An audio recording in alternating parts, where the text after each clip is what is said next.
पौराणिक कथा के अनुसार मीराबाई के बालमन में कृष्ण का ऐसी छवि बसी थी कि किशोरावस्था से लेकर मृत्यु तक उन्होंने कृष्ण को ही अपना सब कुछ माना।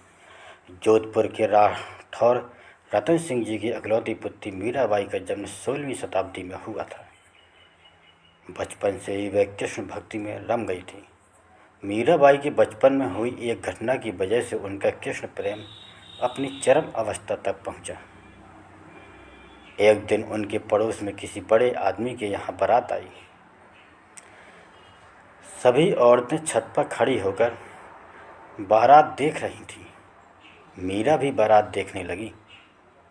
बारात को देख मीरा ने अपनी माता से पूछा कि मेरा दूल्हा कौन है। इस पर उनकी माता ने कृष्ण की मूर्ति की ओर इशारा करके कह दिया, यही तुम्हारे दूल्हा है। बस यह बात मीराबाई के बाल मन में एक गांठ की तरह बन गई। बाद में मीराबाई की शादी महाराणा सांगा के पुत्र भोजराज, जो आगे चलकर महाराणा कुंभा कहलाए, से कर दी गई।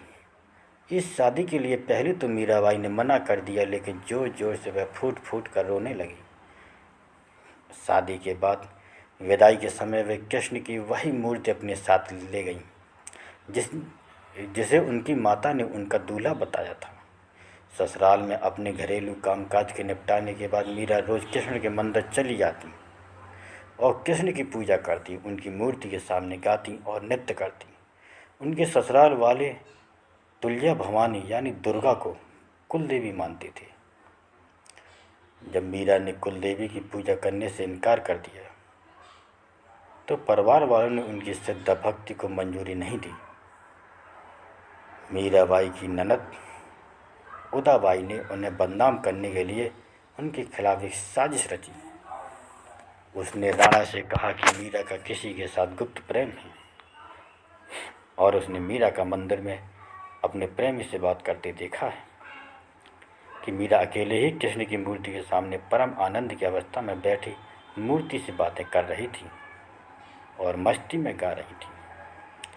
राणा मीरा पर चिल्लाया, मीरा तुम जिस प्रेमी से अभी बातें कर रही हो उसे मेरे सामने लाओ। मीरा ने जवाब दिया, वह सामने बैठा है, मेरा स्वामी नैन चोर, जिसने मेरा दिल चुराया, और वह समाधि में चली गई। इस घटना से राणा कुंभा का दिल टूट गया, लेकिन फिर भी उसने एक अच्छे पति की भूमिका निभाई और मरते दम तक मीरा का साथ दिया। हालांकि मीरा को राजगद्दी की कोई चाह नहीं थी, फिर भी राणा के संबंधी मीरा को कई तरीक़ों से सताने लगे। कृष्ण के प्रति मीरा का प्रेम शुरुआत में बेहद निजी था, लेकिन बाद में कभी कभी मीरा के मन में प्रेमानंद इतना उमड़ पड़ता कि वह आम लोगों के सामने और धार्मिक उत्सव में नाचने गाने लगती थी। वे रात में चुपचाप चित्तौड़ के किले से निकल जाती थीं और नगर में चल रहे सत्संग में हिस्सा लेती थी। मीरा का देवर विक्रमादित्य, जो चित्तौड़गढ़ का नया राजा बना, बहुत कठोर था। मीरा की भक्ति, उनका आम लोगों के साथ खुला मिलना और नारी मर्यादा के प्रति उनकी लापरवाही का उसने कड़ा विरोध किया।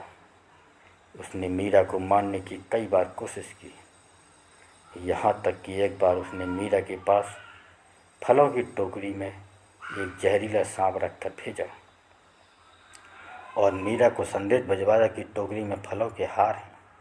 ध्यान से उठने के बाद जब मीरा ने टोकरी खोली तो उसमें से फलों के हार के साथ कृष्ण की एक सुंदर मूर्ति निकली। राणा का तैयार किया हुआ कांटों का बिस्तर भी मीरा के लिए फूलों का सेज बन गया।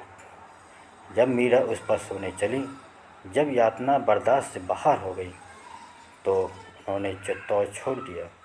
वे पहले मेड़ता गईं, लेकिन जब उन्हें वहाँ भी संतोष नहीं मिला तो कुछ समय के बाद उन्होंने कृष्ण भक्ति के केंद्र वृंदावन का रूप कर लिया।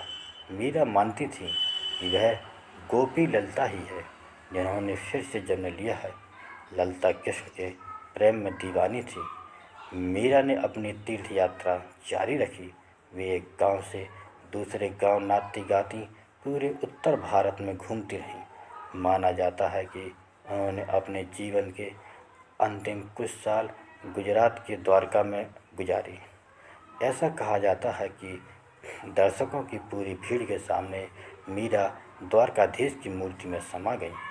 वीडियो अगर पसंद आया हो तो वीडियो को लाइक और चैनल को सब्सक्राइब करें और अपने दोस्तों के साथ शेयर करें। धन्यवाद। आपका दिन शुभ हो।